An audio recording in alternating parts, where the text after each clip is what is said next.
Il est 8h30 ce jeudi matin et les accès à La Roche-sur-Yon sont complètement bouchés.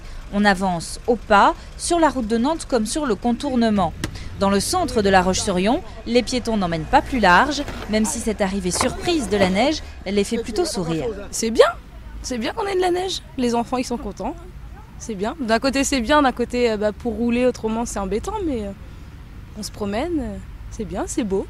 C'est dommage pour ceux qui travaillent, mais enfin pour ceux qui ne travaillent pas, c'est impeccable, c'est joli. Moi j'habite en dehors de La Roche, donc pour venir jusqu'à La Roche ça a été bien, mais sur La Roche c'était pas du tout dégagé.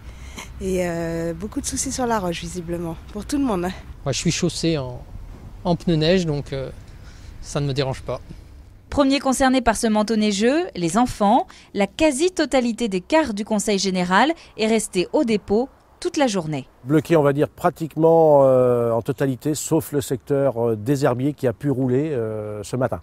Donc on assurera les retours ce soir. Je pense que la météo restera relativement clémente ce soir pour qu'on puisse effectuer les retours. Mais sinon, c'est quasiment nul. On a juste eu une ligne qui a fonctionné, La Roche-Cholet ce matin, avec du retard bien sûr. Ceux qui ont quand même pu rejoindre leur établissement n'ont pas vraiment travaillé. Dans les communes les plus touchées, jusqu'aux 3/4 des élèves étaient absents. Des communes comme Moutier-les-Mauffais ou Luçon ont vécu au ralenti pendant plusieurs heures. Enfin, sur les grands axes, les autoroutes n'ont pas été épargnées par la neige. Sur les 143 km d'autoroute en Vendée, la 83 et la 87, aujourd'hui, depuis 10 heures, la circulation, les conditions de circulation sont normales, c'est-à-dire que les deux voies sont dégagées par les chasse-neige qui ont tourné sans discontinuer depuis 2h30.